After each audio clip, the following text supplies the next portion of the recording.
Now, we knew him. I got to know him in March in Madrid, and like most of us who are fortunate to see these speakers, next we have a great speaker. He specializes in formulation at the Umbrella Group. He was professor of food engineering and sensorial sciences at Barcelona Tech. He is a chemist, and above all, he is a great communicator. He is here to tell us about food supplements for bone problems with bioavailability as a quality guideline. I'm talking about Xavier Sàez y Lorente. Xavier, welcome. A pleasure to be here. Thank you very much. I would like to thank OAFI for this amazing congress. Whenever they call an event like this, we see there's loads of people who are coming through this congress. It's a meeting point of patients, doctors, physiotherapists, and many people. You know me. I tend to move around the stage, by the way. I'm a person who loves nutrition. And in this slogan that we are what we eat, and in that nutrition is very important to supplement everything that revolves around treatment and disease. And the doctor is gradually stepping into this area. Food does not touch it all. I mean, if I ask you, what do you eat? Would anybody know how to say so? What do we eat every day? What do we eat? Rubbish. Well, do we eat what we can in a hurry? We don't have time to cook. We work too much, so we eat whatever we want. Not what is healthy or what is convenient. We do what we can. Fast food. Yes, fast food. That's what it is, right? And this gradually has an effect on what Dr. Vergés usually says. In a society that is aging more, and we are all going there. As Dr. Vergés said, Spain is becoming a nursing home, and it will become a nursing home even more. So we need to do something with our food, with our nutrition, how to supplement our diet to move forward. Now, these days we've been talking about osteoarthritis and osteoporosis, but I would like to make an introductory clarification. Osteoarthritis and osteoporosis are not interchangeable. These are two different things. We were able to see this over the last 2 days. Many references have been made in presentations stating that these are two different things. The only relationship between them is that they show in elderly people. Only, though? Really? No, right? These days we've said that osteoarthritis and osteoporosis can occur sooner. Both pathologies can present themselves at very early ages, yes. This is an inherent condition of the age of aging. Yes, it is true. And when they occur, we need a fast remedy, a quick solution. The symptoms are detected. When are they detected? When we feel pain. Or when we go to the doctors and the doctor says, you have osteoporosis or you have osteoarthritis. That is the issue. And at that point, we must act. These are diseases. I said so, and I say so again. These are diseases, even if many don't want to subsidize the drugs, even if they say no, that these are different things. They are diseases. That's why OAFI does what it does. Now, a quick summary about osteoarthritis, arthritis.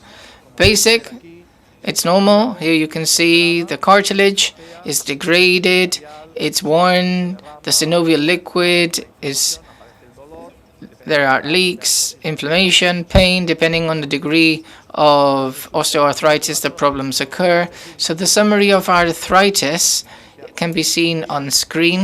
It has been mentioned these days, but it is important to consider that age is the main trigger of the wear and tear of the cartilage, but not the only one.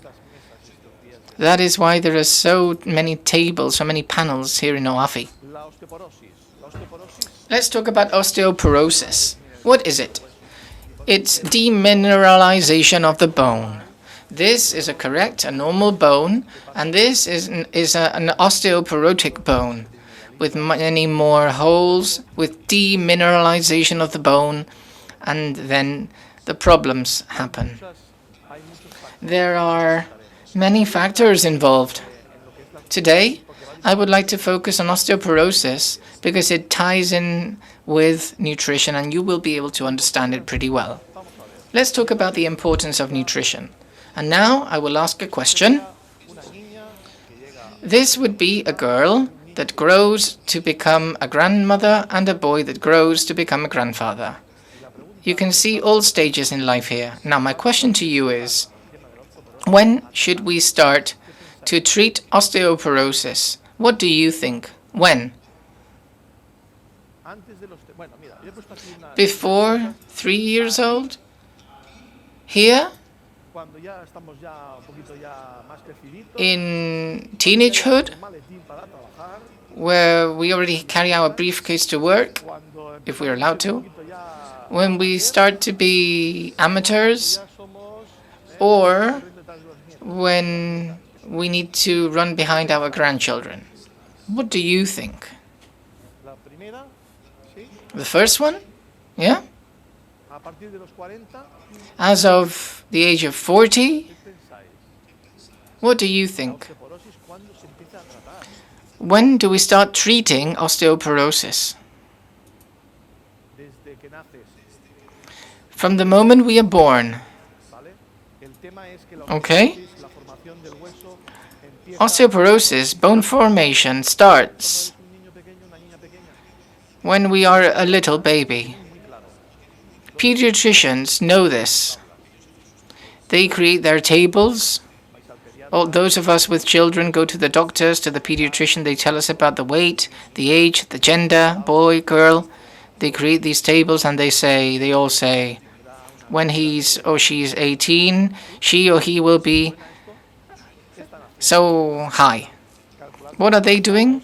They are calculating the bone mass and the respective development. This is more or less well controlled. But then we grow older, the pediatrician leaves, the GP comes in, and as you know, general medicine in this country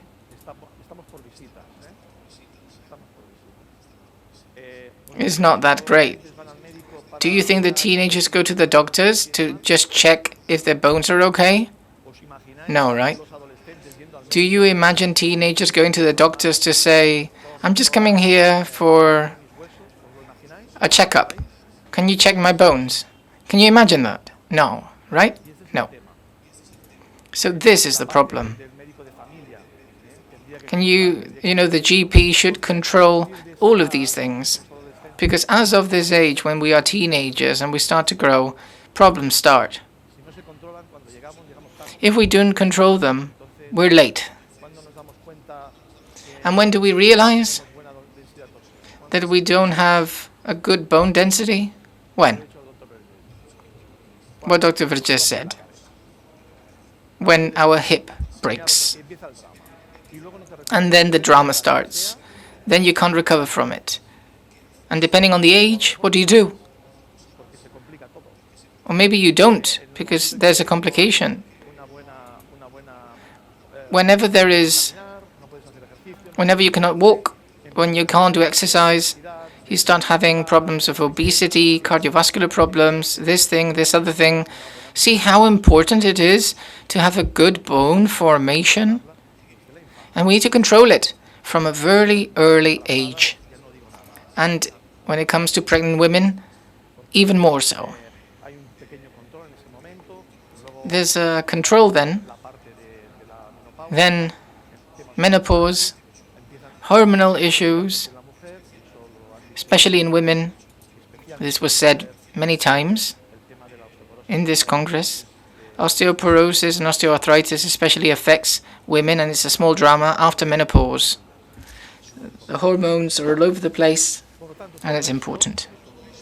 So, all of this, how can we resolve it? If the doctors say nothing, or if the doctors do whatever they can, which is sometimes the case, what can we do?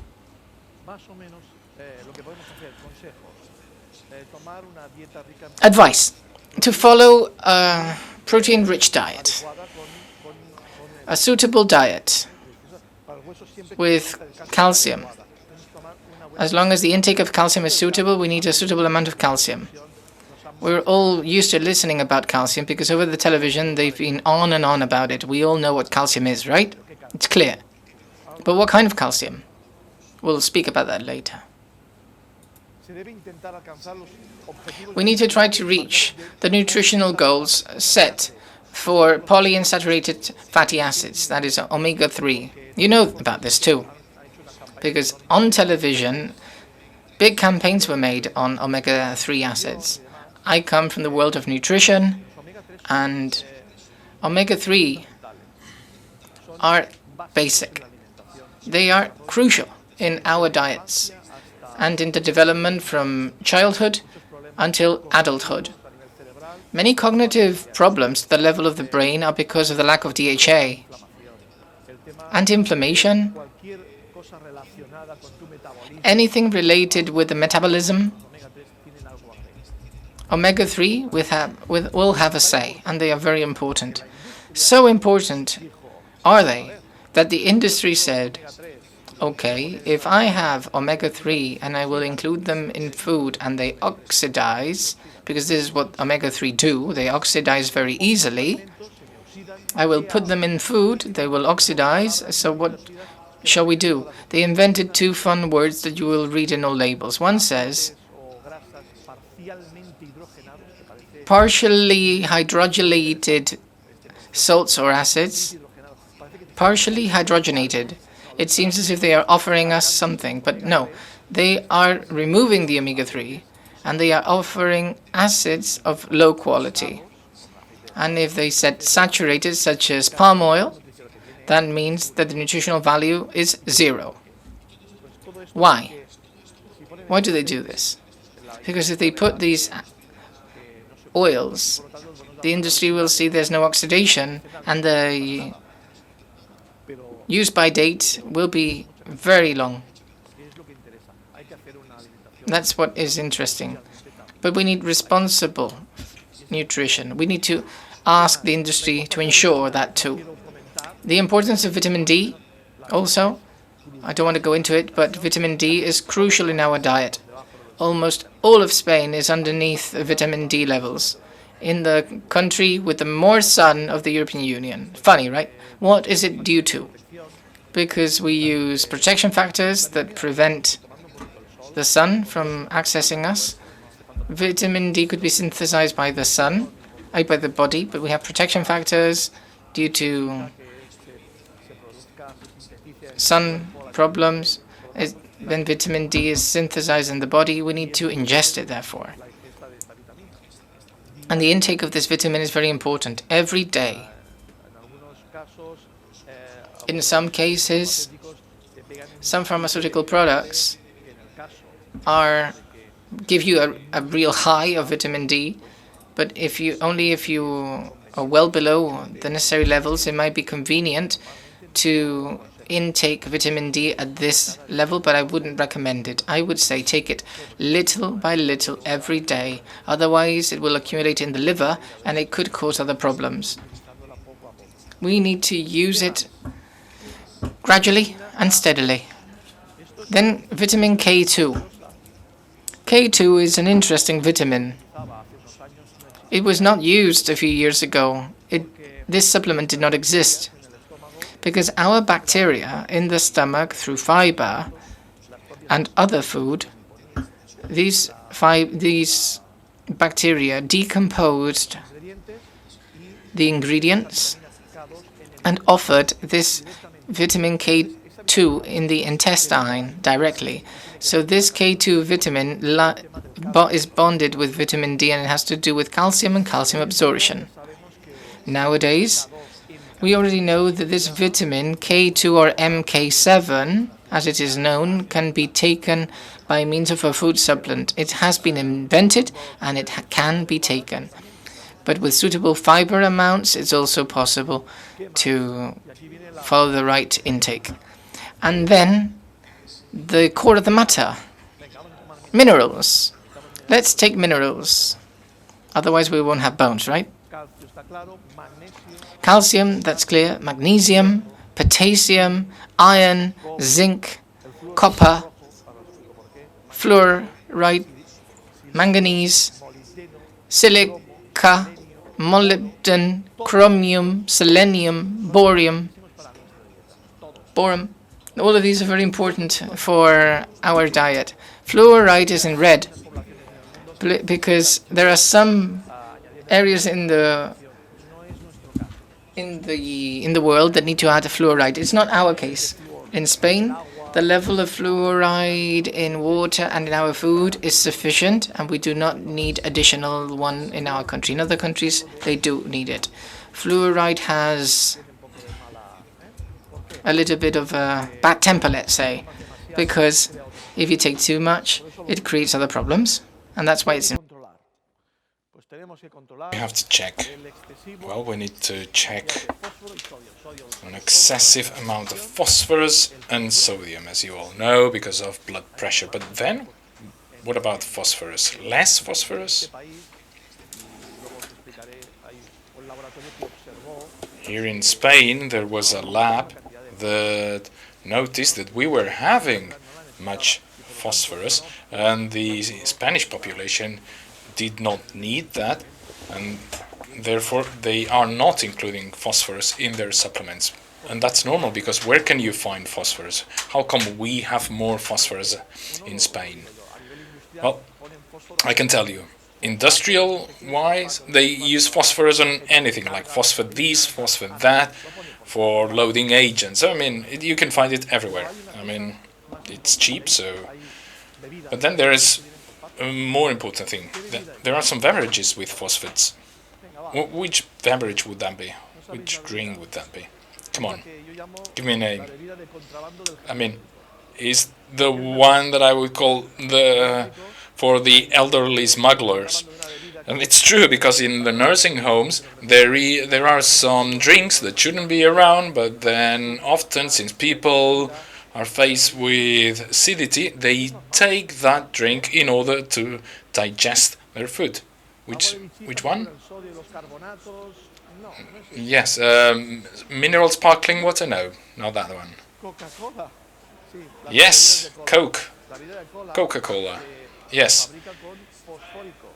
Cola drinks are done with phosphoric acid, and then countries with much Coke ingestion have many OP issues. In the United States, other than obesity, that's quite an issue, because phosphoric, because of its rise, it unbalances the contribution of the other nutrients. If too much phosphorus, then the bone releases calcium. So if you are having too much phosphorus, given that this is a required balance, so yes, you may be having false calcium, but then your bone density is not increased. But then I have milk and I have whatever the doctor orders. But what happens? There is an imbalance someplace.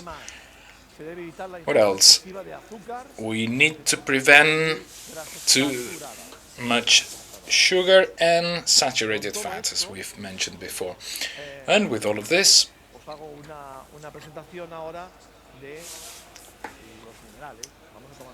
I will now move on to the minerals. But then, which minerals? Well, we will supplement these. And here, the company, Super Biomine, and I did not know about them. I'm just introducing them because they did their research, and then we got to know them. And then I realized that it was what I've always been asking. So I was really happy to get to know them, even because they were doing what I thought was needed. This is a small company, not a major corporation, but you will see how they are doing things quite right. This is an example because they use the chelates.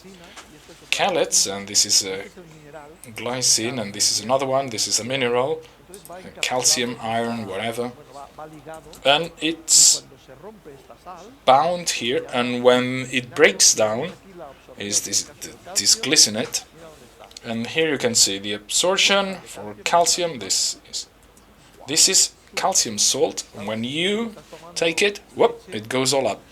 And then if you're having milk, well, it depends on the type of milk, of course, but here the calcium level, well, this salt is the best in calcium you can find. And you also have calcium pedolate here.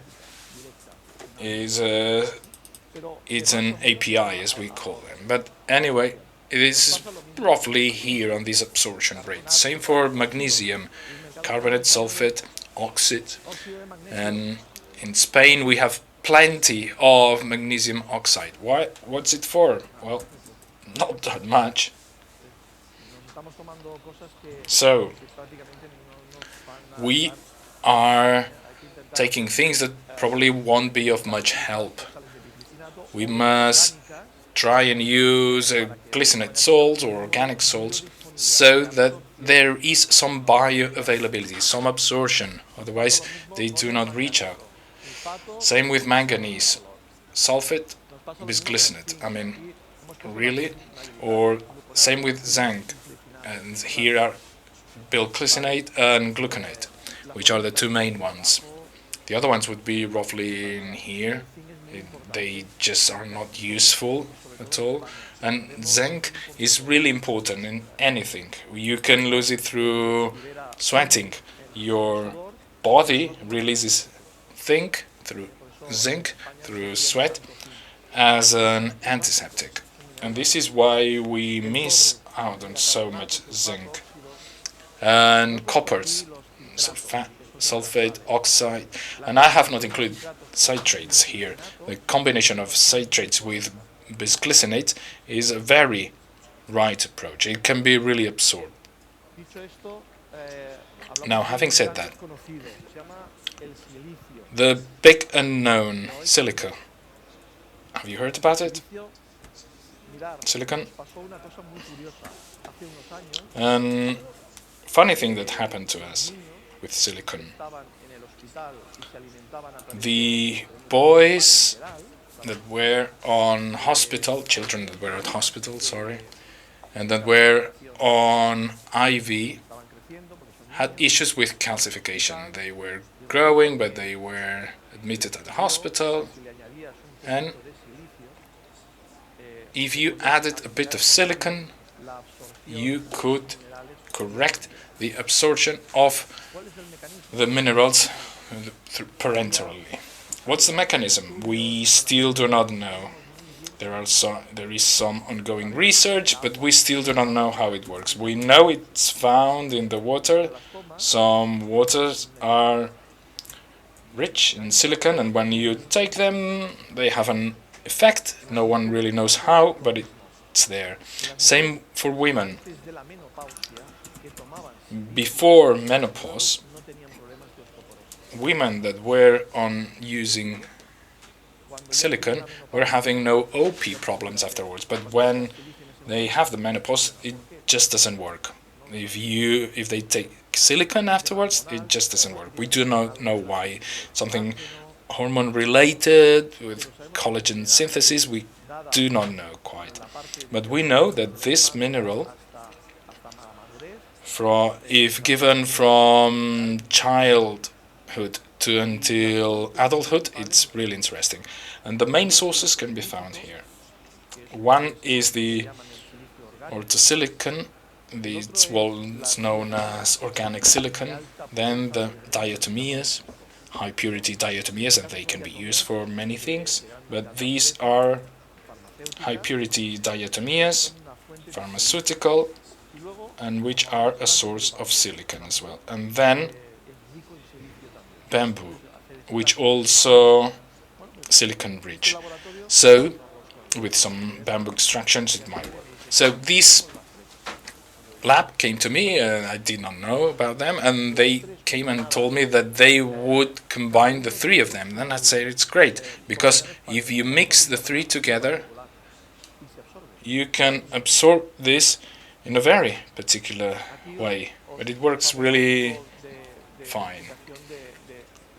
This is just an explanation of these, of the orthosilicon, bamboo, and diatomeas, and research is proving that we need to take that into consideration. The EFSA, the European Food and Drug Agency, has placed no claim on it, but it will come sooner or later. Selenium, I guess you know it. It's known to be an oligo element that is well known for its antioxidative effect, with vitamin A, B, C, D, with beta-carotenes, in order to act as an antioxidant. You know that for OA is really important in the synovial liquid to prevent pain, to prevent stress. Same for OP. This antioxidant is crucial within the set of minerals. With selenium, everything goes and works much better. What are we facing in Spain? This lab, by looking into their research, they realized that the average in Spain is between 43 to 32 milligrams per day, where it should be 55. So we're facing a gap here. We need to add selenium to our diet. And then below the age of 60, everyone. I mean, as people grow old, also for people over the age of 60, that's way below. So once you grow old, or whenever the food diet, or maybe for whichever the reason, but they are all below the needed average. So that's another mineral to be taken into consideration, to be incorporated into supplements. And that's no easy task. There are some yeasts, but it's not easy. Best thing would be to have it as a supplement. It improves on our mood accordingly. Isn't that what we want when we're in pain? So selenium is crucial here. Low selenium rate, rise of depression. This is so. The anti-inflammatory effect, isn't that what we want? Isn't it? So it has this anti-inflammatory effect. And here, this is another finding, something that we found out just recently. This lab that I was telling you also discovered this and used it for their products. But this ingredient, well, it had been used in India for 1,000 years. It was the Boswellia serrata acid. This is an extraction that you can find here. And if you have 30% of ACBA, which is a type of the boswellic acid, well, this one specifically acts as an anti-inflammatory. You know about this NSAID? You know it? Yes, this is the one you usually prescribe for OA. Well, this natural product has a similar effect to these anti-inflammatory drugs. It is a natural solution to these problems of OA and OP. Why? Because ACBA acts through a different mechanism. This is the mechanism, I will not elaborate on it, but two different mechanisms working on the inflammation. And therefore, it's a very interesting approach. The food supplement I discovered and that I'm showing you here today is this one. It was the Super Bioamine supplement with all the minerals I've been telling you by using bisglycinates and citrates combined with vitamin D, and then the FOS doesn't have to do with fructose. It's a fiber which our intestinal bacteria, which our gut bacteria eat out, and then it produces K2, and it's combined with ACPA. And this product has a high bioavailability using the best salts, mineral salts in the market, with an anti-inflammatory support through ACPA, facilitating regular intake because that's done along with your meals, and you supplement that.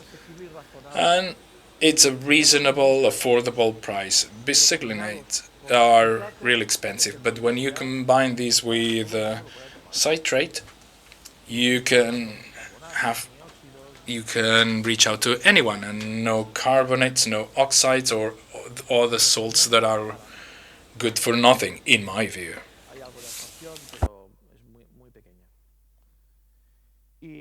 Some absorption, but it's really low.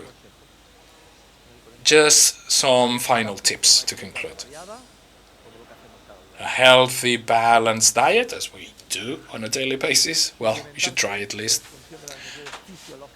Supplementing based on your physiological needs, and I'm telling you these because if you go and do some physical exercise, you should ready in advance. We know we all have a life but we need to supplement based on our needs. We need to practice sports, even if only walking. We are not made for running, but we are made for walking. Controlling on our weight, and then preventive medicine.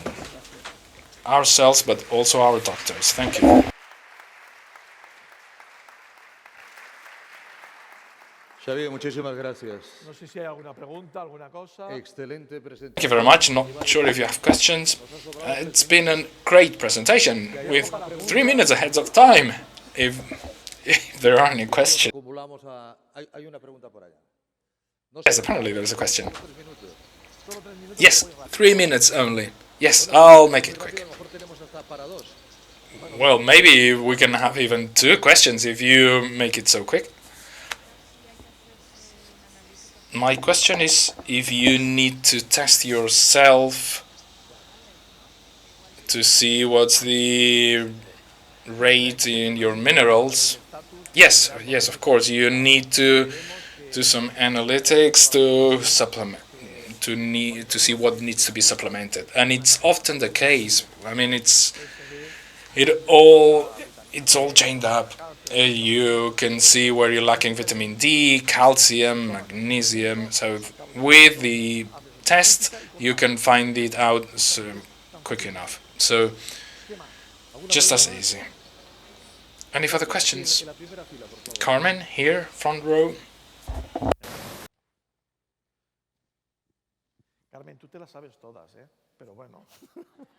Now, you know all the answers, Carmen. Yeah, she's a smart woman. If you need medical prescription, and if you can find it at your chemist's.